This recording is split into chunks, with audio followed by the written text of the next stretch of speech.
And those assignments may just be read this paper, watch this video, or they could be, or they will be discussion questions.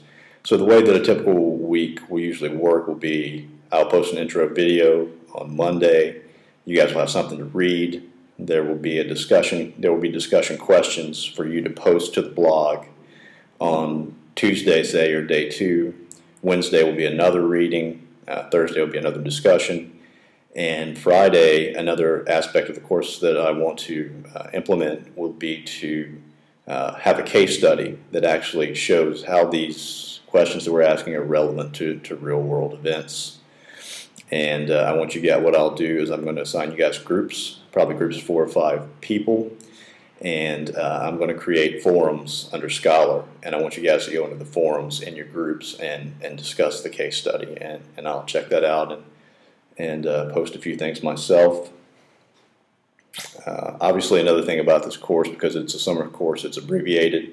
So we essentially only have 5 weeks for the course, which doesn't give us a lot of time to cover, such a big topic. So really, what we're doing is just introducing the topic. So because of that reason, and because this is a very interesting topic, one of the things that I plan to do is post other readings from the materials on the website. And if you actually want to explore one of these topics in more depth, those readings will help you. And then, of course, if you're really interested in the topic, you can always send me an email, and I'll give you more information on where to look and how to learn more about the topic. And likewise for you guys, I'm going to give you guys, you guys are going to have permission to post things to the blog site as well, obviously. So if you do run across suggested readings, send them to me, and I can post them, or you can post them yourselves. That brings me to another question, because this is an online course, and we don't have the benefit of all being in class together. When you're in a class together, somebody asks a question, everybody hears the question, everybody hears the instructor's answer. If you just send me an email and ask me a question related to the content, then people don't have an opportunity to hear that question and hear what the answer is. So I'm going to ask you guys, if you have content related questions, don't send me a personal email asking me the question, because nobody else will get the benefit of hearing that. Instead, I want you to post it on the blog so everybody can follow along with the question and my answer. Some expectations for the course. I understand that it's summer and it's an online course. So what I expect from you guys is about 5 to 6 hours per week, or however long it takes you to complete the 5 assignments for that week, which should roughly equate to about 1 hour a day. It's also important because this is a discussion, and it's going to require interplay between everybody. I need you guys to try to post daily. Do it as close to daily as possible, because that's going to promote the greatest exchange between the ideas. If we have somebody, if we have people who are not posting on a regular basis, then the discussion is going to be much more truncated and not as rich. So I want you guys to try to do an hour a day. And I understand this is a summer course, and some people are working, some people may be overseas, things like that. So if that's a problem, just email me and we can work something out. For me, you can expect me to be on the website at least 1 hour a day, probably more than that. As I mentioned earlier, this course is primarily a discussion course, and for that reason, 40% of your grade is going to be based on your participation in the discussions.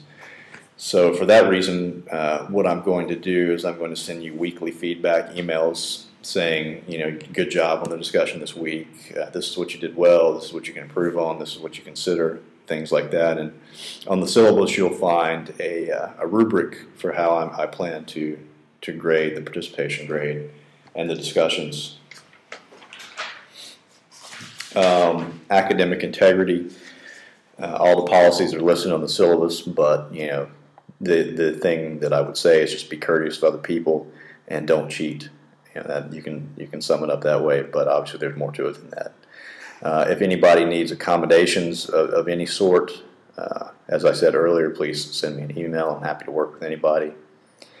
The assignments for the course, I kind of gave you a brief overview of how each week is going to look, but essentially there are going to be 4 types of assignments for this course. The first one's going to be the discussion questions, and I encourage you guys and actually advise you guys to take a look at the rubric and see how I'm going to be grading the discussion questions. But mainly, the most important thing is that you're engaged with the topic, first of all, that you're interested in it.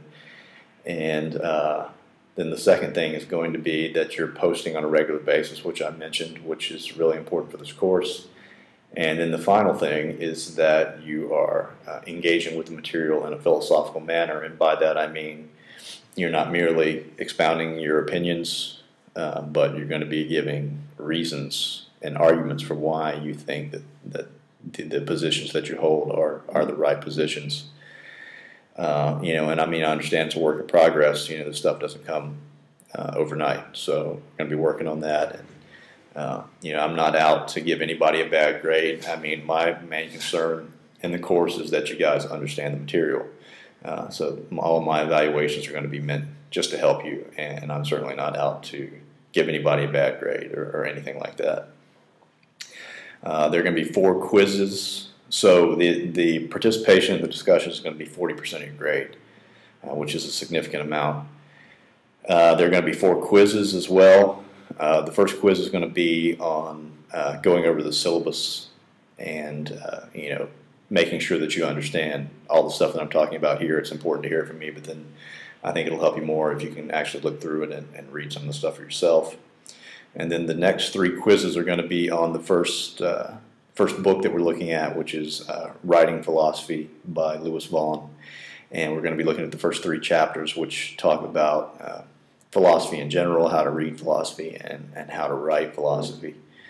There's going to be a midterm, and that'll be at the end of the first week where we actually jump into the topic. So the midterm is going to primarily focus on the intro to ethics that Sandel talked about. There may be some questions about the syllabus on there, and there will be some questions on Vaughan's philosophy, and there may be one question or something like that on universalism or Kant or something like that. But it won't be anything too in detail, just because that'll be our first week looking at that topic. And it's going to be a mix, I'd say, of multiple choice and short answer. And then the final assignment is the final paper, which is I'm expecting an 8 to 10 page double-spaced paper. I'm going to provide topics to you guys. I'll try to get them out relatively soon so you guys can start thinking about that.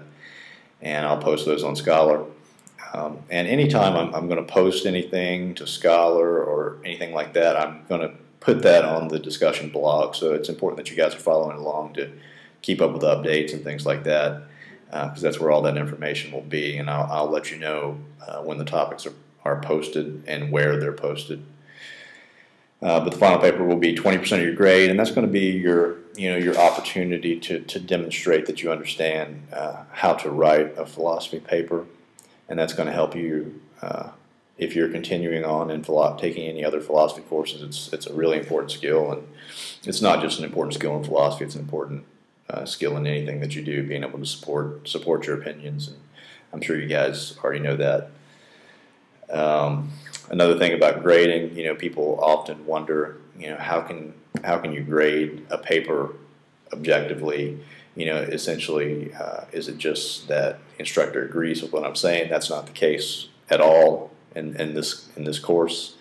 I'm going to be grading you guys not on the conclusion that you reach, but the reasons that you give to support that conclusion. And that's ultimately what you're going to find out that philosophy is all about. It's not about the conclusion. It's about the premises and the argumentation that you use and whether that's sound to reach the conclusion that you're talking about. And that's what I will be grading you on. That is fairly objective. I mean, of course, there's always going to be a degree of subjectivity, but it's not going to be based on your conclusion or the opinion that you hold, but rather how you argue for that opinion. And I think that's about it for the intro to the course, and I look forward to working with you guys over the semester. I look forward to seeing your videos and getting to know you a bit.